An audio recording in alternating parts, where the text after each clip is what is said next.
Selamat sore para pemirsa, kembali kita bertemu dengan Cipta Kreasi TV. Kali ini kita akan menghadirkan seorang pakar hukum dan bertempat di El Asador Resto, sebuah resto ala Amerika Latin di daerah Kemang.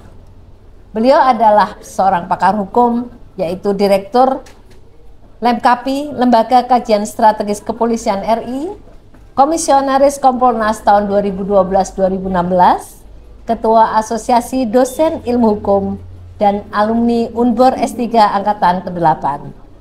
Beliau adalah Dr. Edi Saputro Hasibuan SHMH. Selamat sore Pak. Selamat sore. Apa kabar? Baik, baik. Gimana jalanan macet sore ini Pak? Alhamdulillah, walaupun agak macet tapi masih jalan. Oke, Alhamdulillah Bapak ini memang dari jabatannya kelihatan sekali bahwa Bapak hebat di bidang hukum ya Pak ya. Enggak lah, ya biasa aja. Ya, akhir-akhir ini banyak dibahas tentang restorasi justice Pak. Ya. Nah, ada satu pertanyaan yang menggelitik di kami adalah bagaimana kajian Bapak sebagai Direktur Lemkapi dan tanggapan Bapak tentang restorasi justice ini pelaksanaannya di kepolisian Pak utamanya. Ya, terima kasih ya. Pertama kalau kita lihat memang secara umum ya, kalau kita lihat restoratif justice itu sangat baik, sangat bagus. Karena ini untuk kepastian hukum ya. Namun yang paling penting itu dijaga adalah jangan sampai restoratif justice itu dipaksakan ya, kemudian ada pihak-pihak yang mendapatkan keuntungan dari saya kira itu perlu diwaspadai ya. Saya kira Kapolri juga kalau kita lihat ya sangat memberikan perhatian khusus terhadap adanya restoratif justice ya di kepolisian ya, termasuk juga kalau kita lihat di jajaran Polri saat ini di Polsek ya, di Polsek itu lebih mengkedepankan penyelesaian ya, restoratif justice, penyelesaian di ruang pengadilan ya, di luar pengadilan ya. Kenapa demikian? Karena sebetulnya yang buat masyarakat adil adalah bisa diselesaikan tanpa rumit ya, tanpa melalui pengadilan. Tapi diselesaikan di sini adalah yang korban juga merasa adil, kemudian yang terlapor juga merasa adil, kemudian sama-sama diuntungkan. Dan itulah sebetulnya pengadilan yang sesuai dengan harapan masyarakat bisa memberikan keadilan kedua pihak. Bagaimana di kepolisian ini meyakini bahwa itu adil dua-duanya Pak? Dari mana Bapak bisa tahunya? Ya pasti, karena memang gini, misalnya ya, ada masalah mungkin penipuan ya. Penipuan misalnya dia ditipu sebanyak 1 miliar. Kemudian kalau kita tanya si pelapor itu, mana yang lebih suka? Dia dipenjara atau dia uangmu dikembalikan? Pasti dia akan bilang bahwasanya saya pengen uang saya dikembalikan. Saya sebetulnya kalau bisa dia tidak perlu cek, tapi uang saya dikembalikan. Dan itulah sebetulnya yang menurut dia adil ya, adil buat dia yang melaporkan tadi, yang merasa dirugikan, dan adil buat juga yang terlapor tadi, yang dilaporkan tadi. Ya, kenapa? Pertama, dia harus punya kewajiban karena tadi ada menipu orang, kemudian mengembalikan uangnya. Lalu yang tadi orang yang dirugikan itu juga uangnya kembali. Itulah sebetulnya yang menurut dia adil.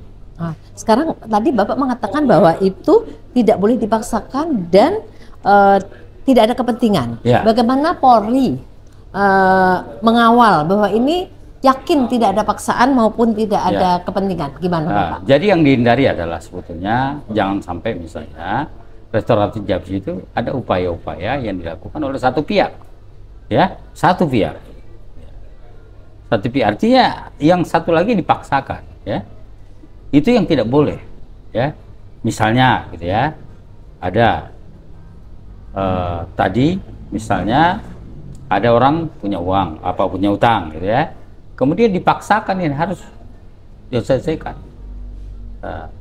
Sebetulnya kan kalau namanya restoratif justice itu kedua belah pihak sama-sama sepakat untuk damai ya. Kemudian yang kedua adalah ada beberapa kasus yang sebetulnya tidak boleh diselesaikan melalui restoratif, termasuk misalnya saya kira kasus narkoba juga tidak boleh dilakukan ya.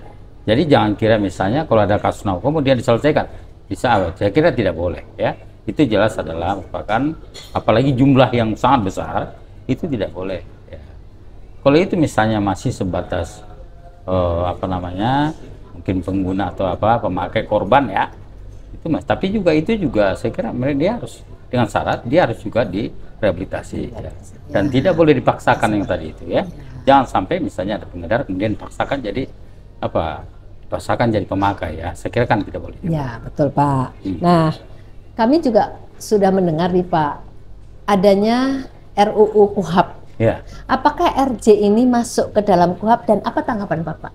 Ya, saya berharap sih memang ada masuk di dalam KUHP ya, Kitab Undang-Undang Hukum Acara Pidana ya. Tetapi ya mungkin memang sampai saat ini masih dalam pembahasan ya.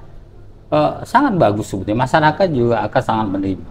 Apabila dalam Kitab Undang-Undang Acara Pidana ini nanti, itu betul-betul memberikan perhatian khusus terhadap restoratif justice ya. Dan itu terus terang. Kalau itu dilakukan dengan benar, ya, maka penerimaan masyarakat terhadap aturan dan undang-undang ini akan semakin baik. Kenapa demikian? Karena masyarakat akan melihat, ya, bahwasanya hukum telah memberikan rasa keadilan kepada masyarakat. Ya, saya kira itu yang menjadi harapan kami di dalam hal ketika bicara tentang Kitab Undang-Undang Acara Pidana yang saat ini dibahas oleh Komisi 3 ya. Dan kita harapkan masuk itu, ya Pak itu, masuk ya. Saya tidak tahu karena saya juga belum lihat ya draftnya seperti apa sebetulnya. Tapi karena Bapak berharap masuk ya, Pak ya. Saya harapkan itu masuk karena memang jika itu diterapkan itu bisa memberikan rasa keadilan. Oke, bagus sekali Pak ya. Sebenarnya kami masih banyak pertanyaan Pak, tapi kayaknya Bapak juga terlalu sibuk untuk mengurusi kegiatan-kegiatan ini. Mungkin untuk closing Pak, silakan Pak. Ya, tentang restoratif justice tentunya yang kita harapkan dimanapun juga kemudian itu bisa diterapkan sepanjang itu tidak keluar dari aturan-aturan hukum yang ada ya. Sepanjang itu memang memenuhi syarat, silakan. Yang penting adalah bisa memberikan rasa keadilan kepada masyarakat, baik tadi yang pelapornya baik terlapornya, sama juga bisa memberikan rasa keadilan ya. Saya kira itu di dalam hal apa namanya melihat ya tentang restorasi justice ya. Terima kasih Pak, nanti kita lanjutkan di kemudian hari. Dan pemirsa, terima kasih kita telah, mari kita gini Pak, ini ada logonya Cipta ya. Mari kita kembali bergabung lagi di kemudian hari dengan Cipta Kreasi TV. Terima kasih, selamat sore.